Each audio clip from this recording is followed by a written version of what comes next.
देर हम करेंगे नहीं, सीधे क्वेश्चन स्टार्ट करते हैं। सबसे पहले हमें इस क्वेश्चन में गिवन क्या है, यानी दिया हुआ क्या है, पहले वो देखते हैं। ठीक है, तो एक तो हमें ये दिया हुआ है ए सी बराबर में ए ई, तो हम यहाँ लिख देंगे ए सी बराबर में ए ई, ये हमें दिया है। ठीक है, दूसरा हमें दिया है ए बी बराबर में ए डी, ये भी हमें दिया है ए बी बराबर में ए डी। ठीक है, तीसरा हमें दिया है बी ए डी, एंगल जो है वो ई ए सी के बराबर है, यानी बी ए डी जो एंगल है वो ई ए सी के आपका क्या है, बराबर है। ठीक है, ये हमें दिया हुआ है। ठीक है, और हमें प्रूफ क्या करना है, टू प्रूफ हमें करना है बी सी बराबर डी ई, जो बी सी है वो डी ई के बराबर है, वो हमें प्रूफ करना है। ठीक है, अगर मैं ज्यादा नीचे लिखूंगा तो फिर दिखाई नहीं देगा, कट जाएगा वीडियो में, इसलिए मैं ऊपर से लिख रहा हूं, आप लोग इसके नीचे ही लिख लीजिएगा। ठीक है, तो देखिए अब हमें लिखना है टू प्रूफ, क्योंकि आपको पता है ज्योमेट्री में हम सॉल्यूशन नहीं लिखते हैं, हम लिखते हैं टू प्रूफ। लेकिन मैं इसके आगे से लिखना स्टार्ट नहीं कर रहा हूं, मैं थोड़ा नीचे से स्टार्ट कर रहा हूं लिखना, क्योंकि मैं आपको बताऊंगा कि मैं ऐसा क्यों कर रहा हूं। ठीक है, देखिए पहले आप सबसे पहले जो गिवन है वो लिखेंगे, हम लिखेंगे ए सी बराबर में ए ई, क्योंकि ये हमें गिवन है, हिंदी वाले लिख सकते हैं दिया है। फिर हम लिखेंगे ए बी बराबर में ए डी, यानी ए बी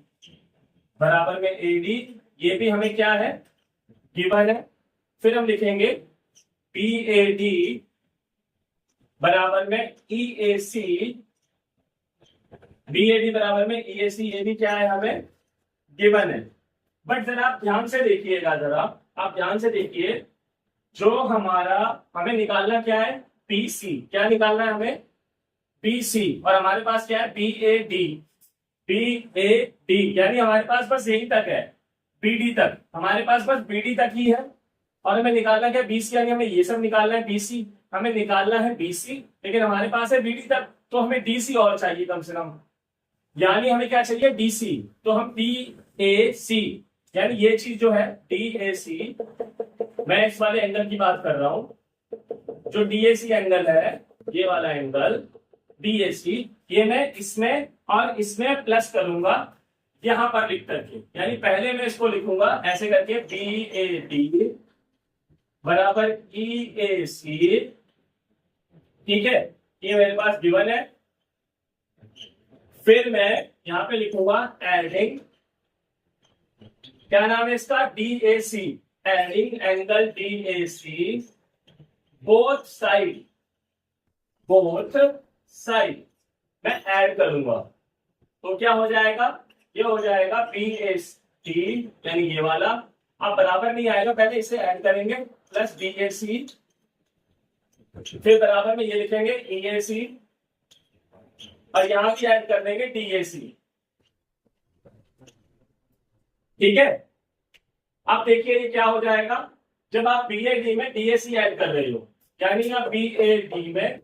अगर डी ए सी ऐड कर रहे हो तो ये हो जाएगा बी ए सी, क्योंकि अब बी डी में बी सी जुड़ गया है ना, तो अब बी ए डी नहीं होगा, बी ए सी हो जाएगा। तो यहां हो जाएगा बी ए सी